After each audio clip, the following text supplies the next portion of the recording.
सभी को बहुत बहुत अभिनंदन एवं धन्यवाद। यह प्रेस कॉन्फ्रेंस आज एक गर्व से भर देने वाला क्षण है, क्योंकि यह कोई साधारण प्रेस कॉन्फ्रेंस नहीं है। मैं बैठा जरूर भारतीय जनता पार्टी के कक्ष में हूं, हेड ऑफिस में हूं, मगर मुझे लगता है मैं केवल एक भारतीय जनता पार्टी के प्रवक्ता के नाते नहीं, केवल भारतीय जनता पार्टी के एक सांसद या कार्यकर्ता के नाते नहीं, एक भारतीय के नाते, एक इंडियन के नाते आज ये प्रेस कॉन्फ्रेंस कर रहा हूं। क्योंकि जिस प्रकार का टेरर डेमोलिशन, जिस प्रकार आतंकवाद का खात्मा बीते कुछ दिनों में हमने भारतवर्ष में देखा है, भारतवर्ष ने जिस प्रकार से पाकिस्तान में आतंकी अड्डों को ऑपरेशन सिंदूर के माध्यम से समाप्त किया है, वह अपने आप में पूरे विश्व में एक संदेश भेजता है, एक निर्णायक संदेश। आतंकवाद के खिलाफ लड़ाई के विरोध, आतंकवाद के खिलाफ एक निर्णायक संदेश। इसलिए आज का ये प्रेस कॉन्फ्रेंस, इसको संबोधित करते हुए मुझे गर्व की अनुभूति हो रही है। अदम्य साहस का परिचय दिया है भारत की सेना ने, अदम्य साहस। आज भारतीय जनता पार्टी और हम सभी कार्यकर्ता, आज सारा भारत धन्यवाद करता है भारत की आर्मी का, भारत की सेना का, भारत की एयरफोर्स का, भारत की नेवी का और उन तमाम जाबाज सेनानियों का जिनके कारण आज ऑपरेशन सिंदूर सफल हुआ है। अगर सही मायने में देखा जाए तो ऑपरेशन सिंदूर और उसके विषय में पूरा हिंदुस्तान आज जानता है, क्योंकि कई प्रेस कॉन्फ्रेंसेस हुए। कल भी तीनों डीजीएमओ ने मिलकर के देश को संबोधित किया और तमाम तथ्य जो देश जानना चाहता था उसे उन्होंने हमारे समक्ष रखा। मगर मुझे लगता है कि एक आम नागरिक के भाषा में, बहुत साधारण भाषा में आज मैं आपको बताना चाहूंगा कि ये जो ऑपरेशन सिंदूर हुआ है, किस प्रकार से इससे हिंदुस्तान आतंकवाद के खिलाफ लड़ने में एक निर्णायक भूमिका हिंदुस्तान ने अदा किया है। आप सभी जानते हैं 22 तारीख का वो दिन, that unfortunate day on 22nd of April, जब पहलगाम में 26 लोगों का नृशंस हत्या कर दिया गया था आतंकवादियों द्वारा। वह आतंकवादी जो पाकिस्तान से आए थे, वह आतंकवादी जो पाकिस्तान द्वारा प्रशिक्षित किए गए थे, आतंकवादियों द्वारा प्रशिक्षित किए गए थे। उनमें 25 भारतीय थे और एक नेपाली नागरिक था। प्रधानमंत्री श्री नरेंद्र मोदी उस समय विदेश दौरे में थे, सऊदी अरब में थे। प्रधानमंत्री नरेंद्र मोदी तुरंत भारत लौट के आते हैं और उन्होंने जनता की बात को सुना। जनता ने उस समय एक मांग रखी कि आतंकवाद के ऊपर हमला हो, हमें बदला लेना है पहलगाम के इस आतंकवादी हमले का।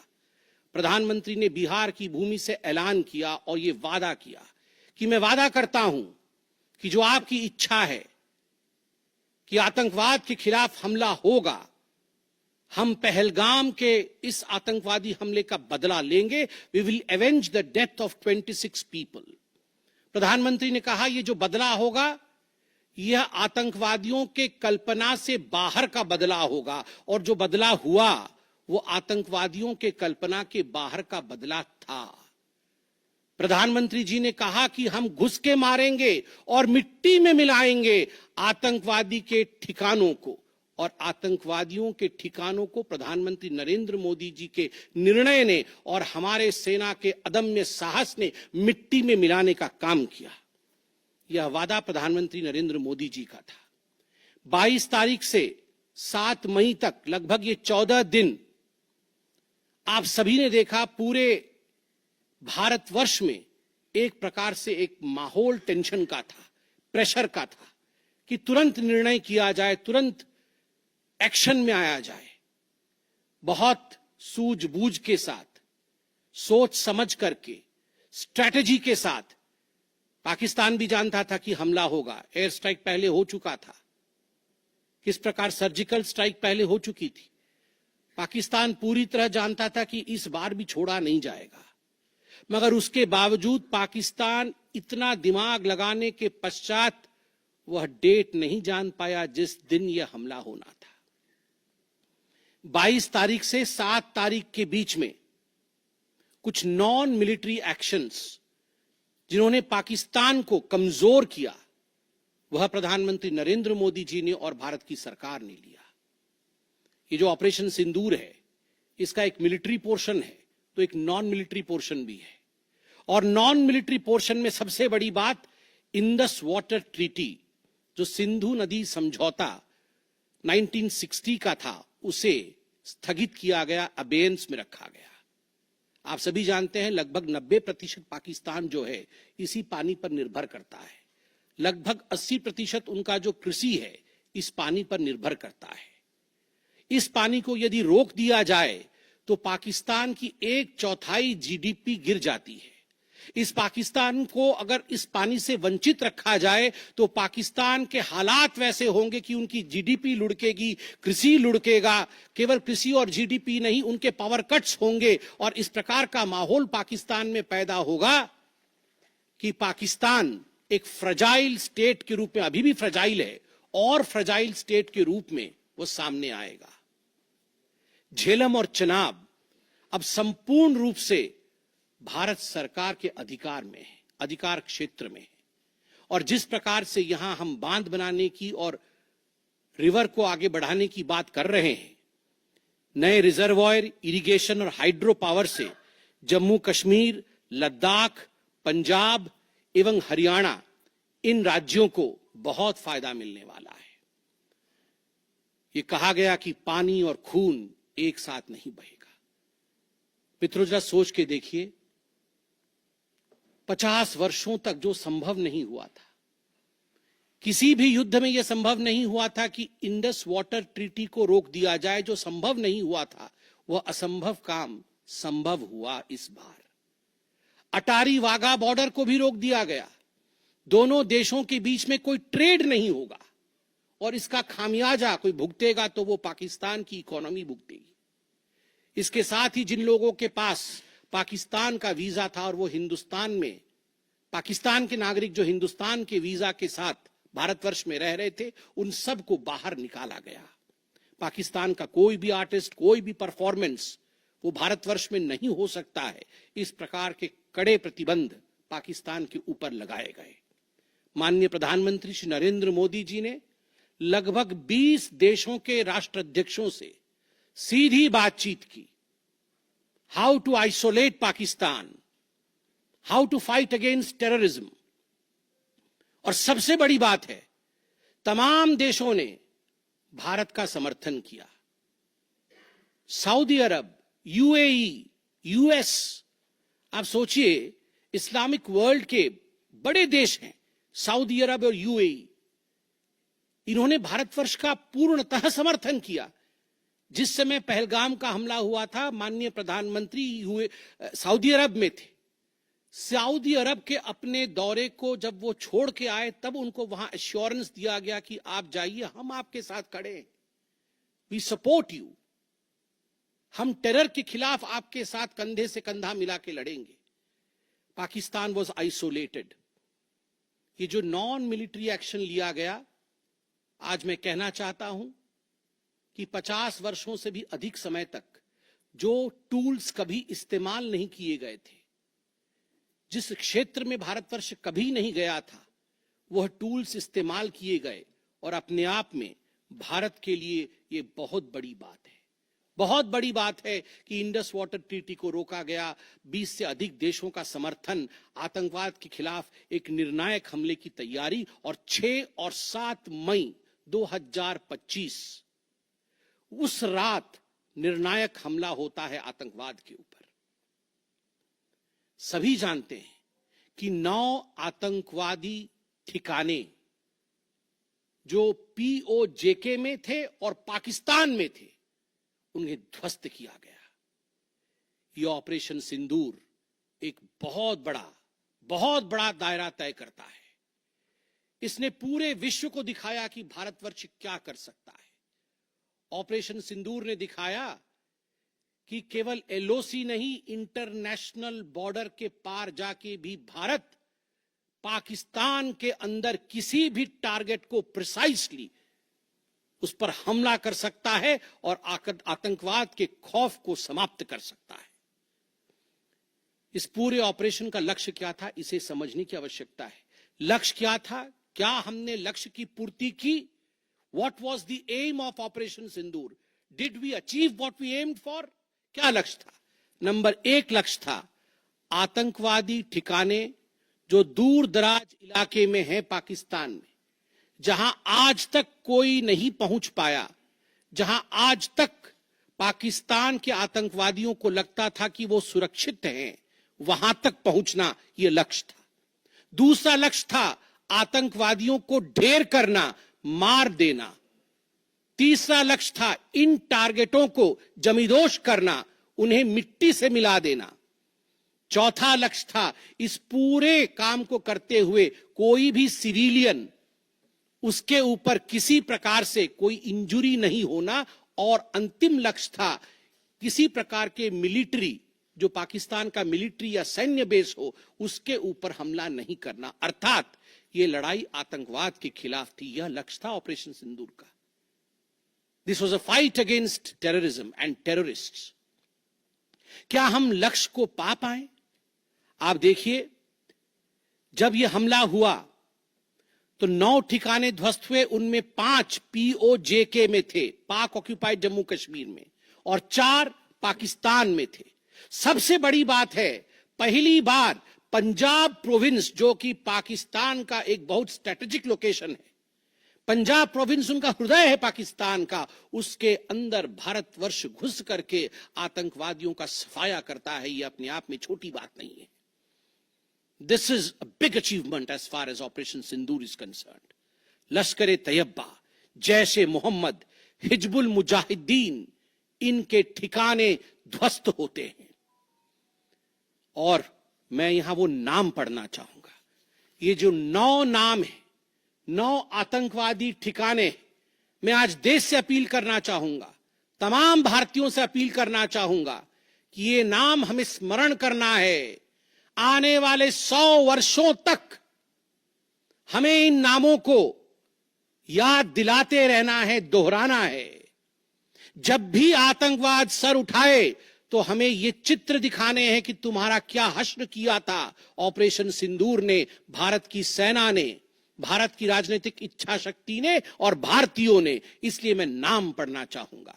सवाई नाला कैंप मुजफ्फराबाद, जो POJK में है, 30 किलोमीटर दूर है एलओसी से, उसे ठिकाना लगाया गया। लश्कर-ए-तैयबा का ट्रेनिंग सेंटर था।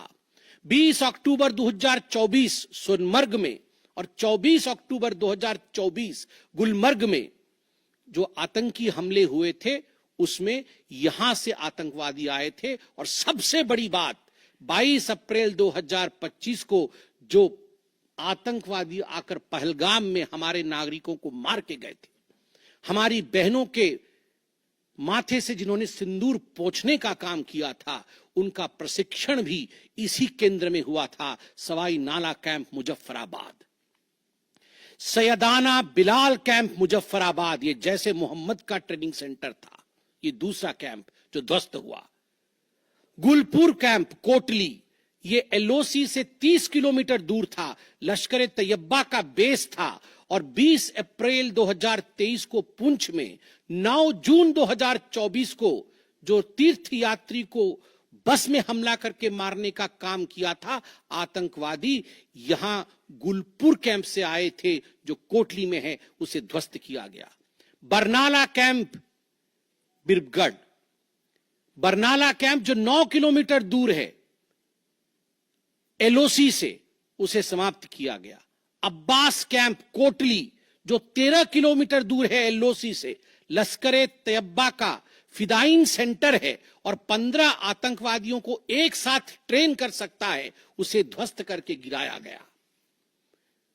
सरजाल कैंप सियालकोट, अंतर्राष्ट्रीय सीमा से 6 किलोमीटर दूरी पर है, इंटरनेशनल बॉर्डर से, सांबा कठुआ के सामने है।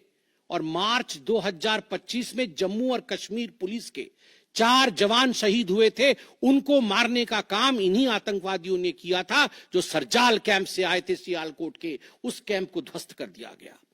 महमूना जाया कैंप सियालकोट, जो कि 12 से 18 किलोमीटर इंटरनेशनल बॉर्डर से दूर है, मैं एलओसी की बात नहीं कर रहा हूं, इंटरनेशनल बॉर्डर से, और हिजबुल मुजाहिदीन का अड्डा है, बहुत बड़ा कैंप है। कठुआ और जम्मू क्षेत्र में जो भी आतंकवादी गतिविधि होती है, सियालकोट के इस मजनूमा जाया कैंप से आतंकवादी भेजे जाते हैं। भारतवर्ष ने उसे ध्वस्त किया।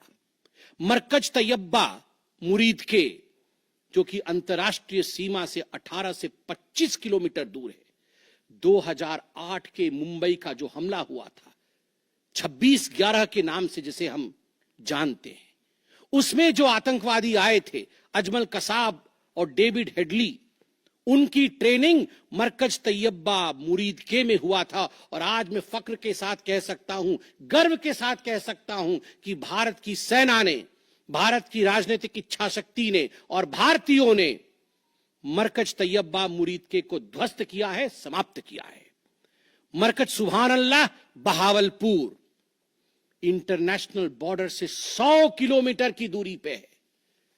विश्व में किसी ने ऐसा नहीं सोचा होगा, पाकिस्तान ने तो सपने में भी नहीं सोचा होगा कि भारत की सेना के पास, भारत की एयरफोर्स के पास और भारत के राजनेताओं के पास ऐसी इच्छा शक्ति होगी कि इंटरनेशनल बॉर्डर से 100 किलोमीटर दूर घुस के वो हमारे आतंकी अड्डे को ध्वस्त कर सकते हैं। मरकज सुभान अल्लाह, जो कि जैशे मोहम्मद का मुख्यालय था, उस मुख्यालय को भारत की वायुसेना ने ध्वस्त किया। यह कोई छोटा विषय नहीं है। यह बहावलपुर एक ऐसा स्थान है जहां यूनाइटेड स्टेट्स, यूएस भी अपने ड्रोन नहीं भेज पाया था। उस जगह पे भारत घुस के मारता है। आज का भारत, आज का नया भारत यही है। ये नाम, जो 9 नाम मैंने पढ़े, हमें याद रखने चाहिए, मगर उन नामों के साथ मैं कुछ और भी बताना चाहता हूं। जो आतंकवादी मारे गए, एक लक्ष्य था आतंक के ठिकानों को, आतंक के अड्डों को सफाई करना, ध्वस्त कर देना। दूसरा लक्ष्य था ऑपरेशन सिंदूर का, आतंकवादियों को चुन चुन कर मारना, उन्हें मिट्टी में मिलाना। 100 से अधिक आतंकवादी मारे गए, 100 से अधिक। मैं कुछ आतंकवादियों के नाम पढ़ता हूं जिनको कि हम डिस्कस करते थे डिबेट्स में, टीवी पे, यूएन में, जिनको कि यूएस ने भी कंडेम कर रखा था। मैं नाम पढ़ रहा हूं। मुदस्सर कादियान खास उर्फ मुदस्सर उर्फ अबू जुंदाल। अबू जुंदाल नाम से हम जानते थे इस आतंकवादी को। और जो लश्कर तैयबा का आतंकवादी था, वो मरकज तैयबा का जो मुरीदके में है, उसका इंचार्ज था। जब वो मरा तो उसके गार्ड ऑफ ऑनर, उसका जो जनाजा निकला, उसमें पाकिस्तान के आर्मी के अधिकारी थे, पाकिस्तान आर्मी के चीफ थे, पंजाब सीएम मरियम नवाज भी उसमें रही। आप सोचिए, ये एक सरकारी जमीन पर हुई और तमाम बड़े लोग, सरकारी लोग पाकिस्तान के उसमें शामिल हुए, जिससे कि यह सिद्ध होता है कि terror and the sponsors of terror are hand in glove together. आतंकवादी और जो आतंकवादियों को बढ़ावा देने वाले, वो एक साथ काम करते हैं। दूसरा, हाफिज मोहम्मद जमील, ये जैशे मोहम्मद का आतंकवादी है। ये ब्रदर इन लॉ, साला था मौलाना मसूर अजहर का, और इंचार्ज था मरकज सुभान अल्लाह बहावलपुर का, वह भी मारा गया। तीसरा आतंकवादी मोहम्मद यूसुफ अजहर उर्फ उस्ताद जी उर्फ मोहम्मद सलीम उर्फ घोशी साहब, जैसे मोहम्मद का नामी आतंकवादी, और यह भी मौलाना मसूद अजहर से जुड़ा हुआ था और यह वेपन ट्रेनिंग देता था जैशे मोहम्मद का। और सबसे बड़ी बात, IC 184 के हाईजैकिंग में इसका हाथ था। IC 814 के हाईजैकिंग में इसका हाथ था, वह भी मारा जाता है। चौथा आतंकवादी खालिद उर्फ अबू अक्स का। खालिद ये लश्कर ए तैयबा का आतंकवादी था, फैसलाबाद में मारा गया और वहां उसका फ्यूनरल होता है। अब मैं ये तस्वीर दिखाना चाहूंगा, आप ये तस्वीर देखिए। ये तस्वीर कोई साधारण तस्वीर नहीं है, यह तस्वीर है उन आतंकवादियों का जिनका जनाजा निकला। और इस तस्वीर में मैं दिखाना चाहूंगा कि ये जो खड़ा है सामने व्यक्ति, इस व्यक्ति का नाम है, ये एलईटी का कमांडर है, लश्कर ए तैयबा का कमांडर है अब्दुल रऊफ। अब्दुल रऊफ जो खुद एक स्पेशली डेजिग्नेटेड ग्लोबल टेररिस्ट, जिसको यूएस के ट्रेजरी बेंच ने डेजिग्नेट कर रखा है, अमेरिका के ट्रेजरी बेंच ने इसे आतंकवादी घोषित कर रखा है, वह सामने खड़ा है जनाजे में। और उसके पीछे जो खड़े हैं, मैं एक एक करके नाम पढ़ता हूं।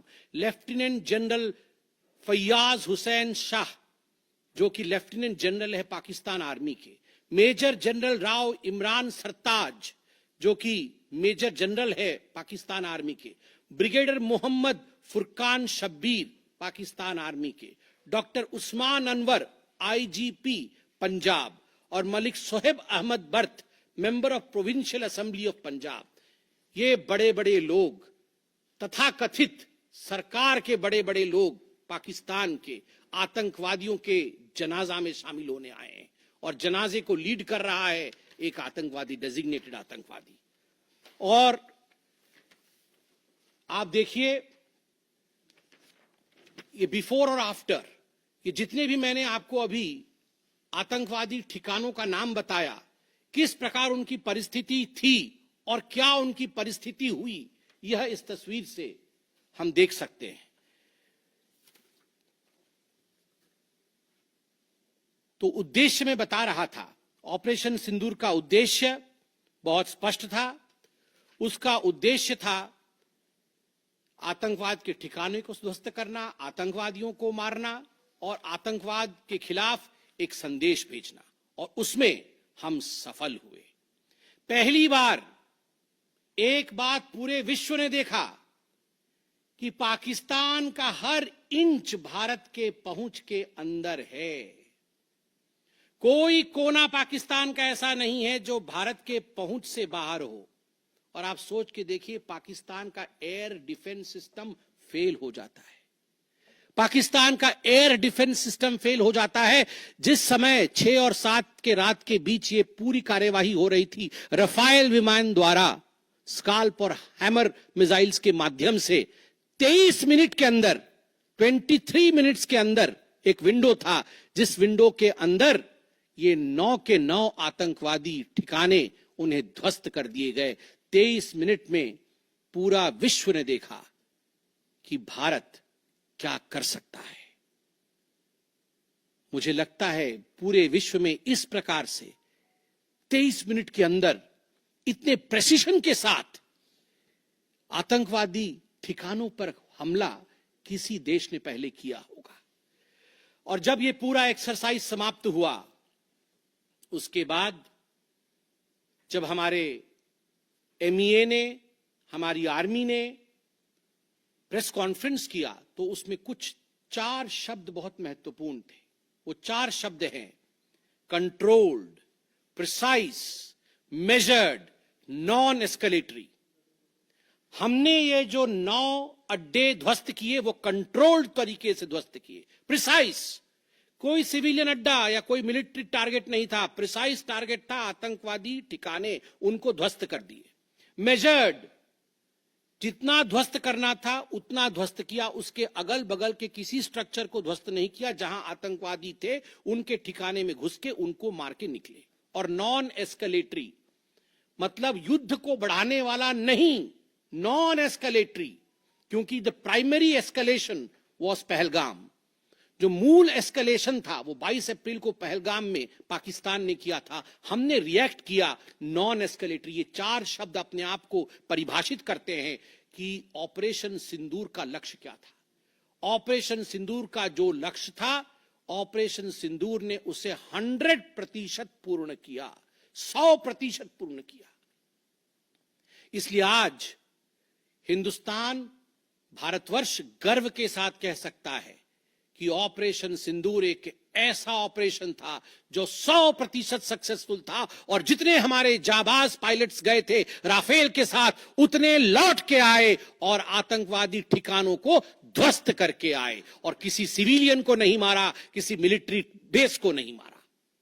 मगर दुखद है, जैसा कि पाकिस्तान से एक्सपेक्टेड है, पाकिस्तान उसके पश्चात रिटेलिएशन करता है, पाकिस्तान अपने ड्रोन्स इत्यादि भेजता है, मगर भारत की सिस्टम ने पाकिस्तान के इन ड्रोन्स को, इन मिसाइल्स को हवा में ही समाप्त कर दिया। और सबसे बड़ी बात है, एयर डिफेंस सिस्टम लाहौर का 7 और 9 तारीख के बीच लाहौर के एयर डिफेंस सिस्टम को समाप्त करने का काम हिंदुस्तान ने किया।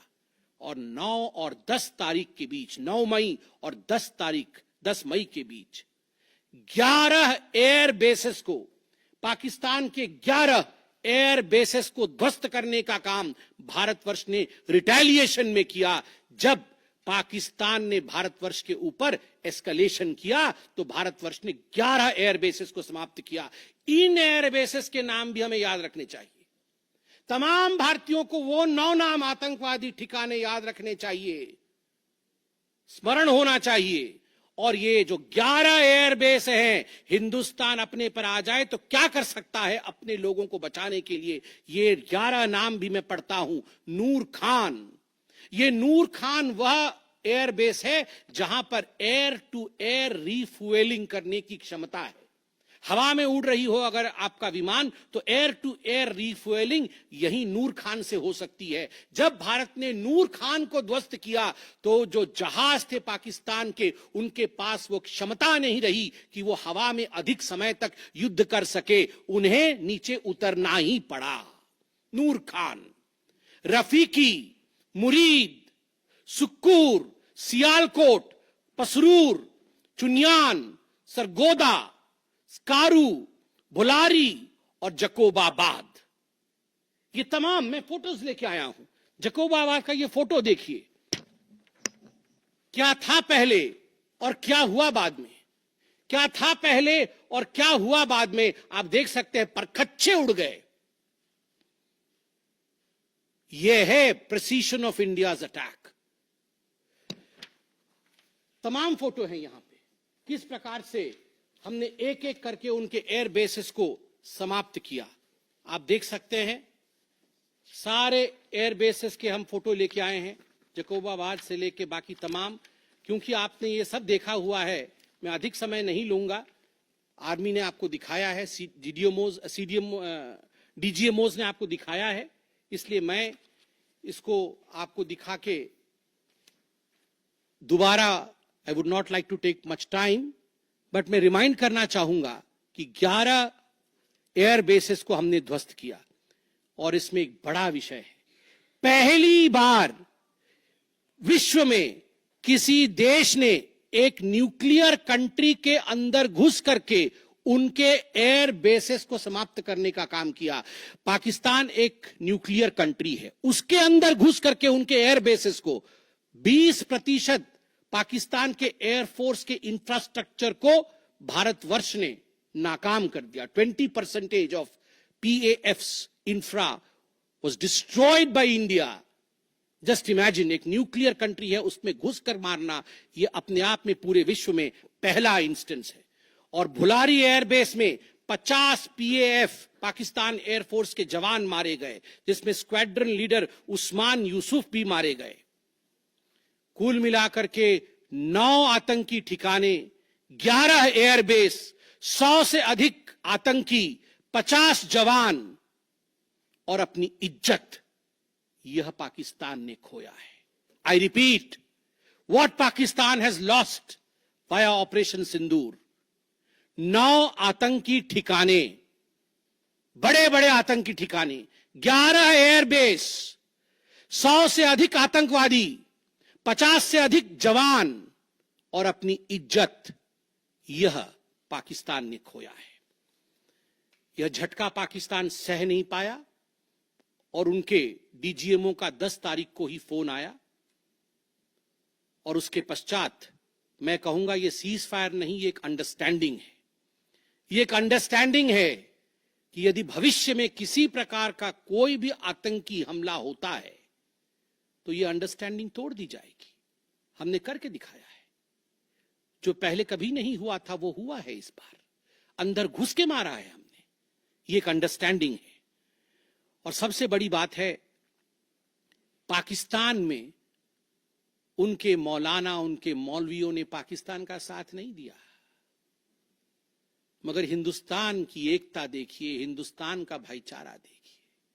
पूरा देश एक होकर खड़ा हुआ, पूरा देश सेना के पीछे, सेना के अदम्य साहस के पीछे, हमारी राजनीतिक इच्छा शक्ति के पीछे पूरा भारत एक होकर खड़ा हुआ। और आज मैं कहना चाहता हूं कि आज पाकिस्तान पूरे विश्व में अलग थलग पड़ा है। पहले भी ऐसे वक्त थे, अनेकों प्रयास भारतवर्ष करता था। पहले हम सबूत देते थे, प्रयास करते थे डोजियर के माध्यम से पाकिस्तान को प्रूफ दे आतंकवाद का। वो डोजियर लेती थी मगर उस पर काम नहीं करती थी। मगर आज नए भारतवर्ष ने पाकिस्तान को बख्शा नहीं है। आतंकवाद के खिलाफ एक निर्णायक लड़ाई हुई है और प्रधानमंत्री जी ने स्पष्ट कहा है, वहां से यदि गोली आती है तो यहां से गोला जाएगा। इसी के साथ मैं अपने वक्तव्य को समाप्त करता हूं। कोई प्रश्न हो तो अवश्य पूछे। कमलेश जी।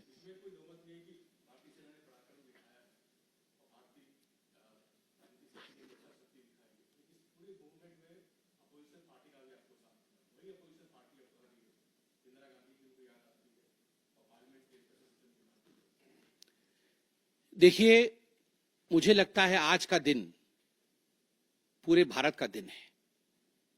मैं ऐसा नहीं कहूंगा कि आज मैं भारतीय जनता पार्टी के प्रवक्ता के नाते कह रहा हूं।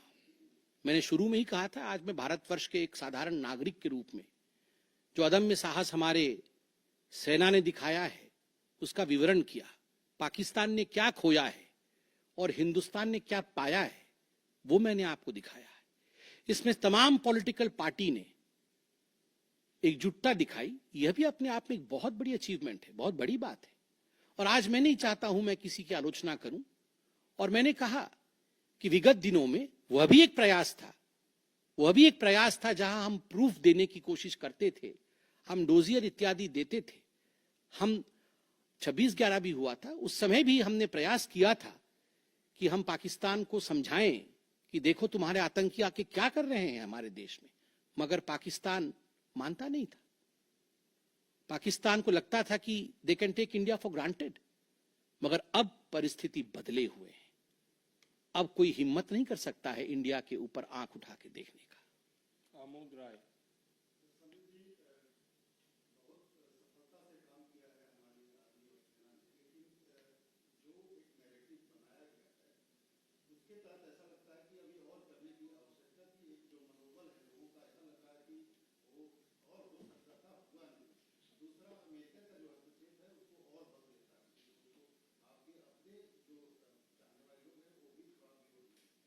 आपके दो प्रश्न हैं। पहला प्रश्न है कि बहुत सारी सफलताएं रही मगर लोगों के मन में और की इच्छा थी। दूसरा प्रश्न हस्तक्षेप को लेकर है। मैं दोनों का सटीक उत्तर दूंगा। नंबर 1, मैंने आपको इस प्रेस कॉन्फ्रेंस के माध्यम से आरंभ में ही बता दिया कि ऑपरेशन सिंदूर का लक्ष्य क्या था। ऑपरेशन सिंदूर के जो लक्ष्य थे, जो लक्ष्य परिलक्षित थे, वो प्रधानमंत्री जी ने डे 1 को ही बता दिया था। आतंकवाद के ऊपर हमला, कल्पना से परे सजा आतंकवादियों को, चुन चुनकर मारना और उनके अड्डों को ध्वस्त करना। और सेना के अदम्य साहस ने यह करके दिखाया। आतंकवादी अड्डे ध्वस्त हुए, आतंकवादी मारे गए। यह हमारा परिलक्षित लक्ष्य था। हमने अपने लक्ष्य को प्राप्त किया। और जिस समय एस्केलेशन भी नहीं हुआ था, उससे पहले ही हमने वो जो 4 शब्द प्रयोग किए, जिसका मैंने यहां विवरण रखा कि कंट्रोल्ड था, मेजर्ड था, प्रिसाइज था, नॉन एस्केलेटरी था, तो भारतवर्ष ने अपने लक्ष्य को पहले से ही निर्धारित किया हुआ था। इसलिए आपका यह कहना कि कुछ और होना था, मुझे लगता है कि हमने जो करना था वो हमने पहले भी कहा, करके भी कहा और उसे 100% हासिल किया। Operation Sindoor was 100% successful operation. 100% सफलतापूर्वक किया गया एक मुहिम था, एक ऑपरेशन था ऑपरेशन सिंदूर। जनेंद्र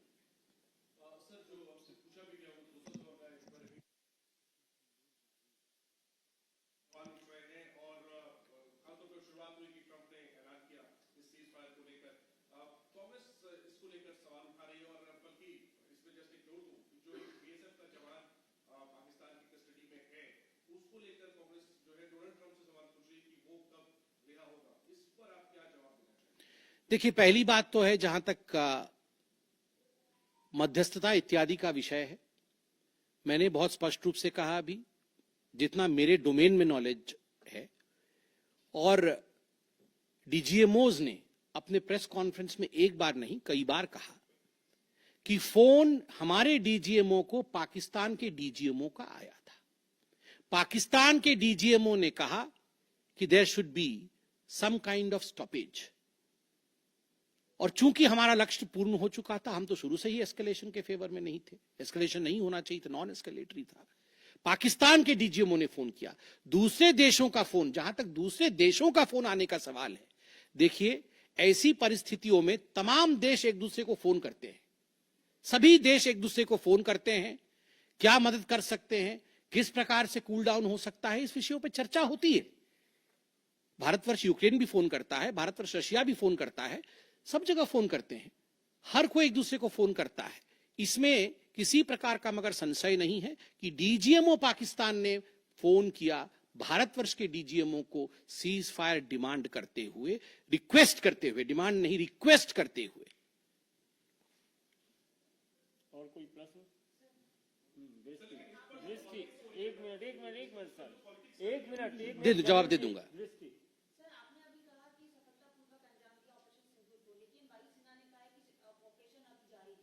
बिल्कुल, ऑपरेशन अभी जारी है, और मैंने कहा, माननीय प्रधानमंत्री जी ने स्वयं कहा है, गोली आएगी तो गोला जाएगा। तो अगर गोली आएगी तो गोला जाएगा। तो इसलिए ऑपरेशन सिंदूर समाप्त नहीं हुआ है, इंतजार कि अगर आंख उठाया तो उसका जवाब दिया जाएगा। देखिए, ये आपको क्या लगता है, इन प्रश्नों का जवाब कि जंग के लिए हमारी क्या तैयारी है, इसका जवाब प्रवक्ता देंगे। इसका जवाब तो जहां उचित फोरम में होना चाहिए वो देंगे।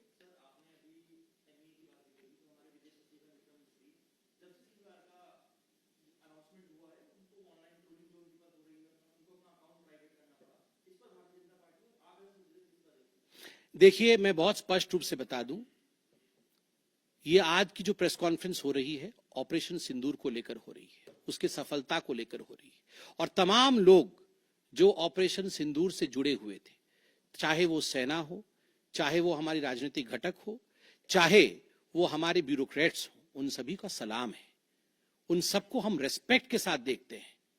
और सही बात है, सोशल मीडिया एक टूल जरूर है, मगर सोशल मीडिया के आधार पर यह कह देना कि किस प्रकार से देश आगे बढ़ेगा, ये निर्णय नहीं हो सकता है।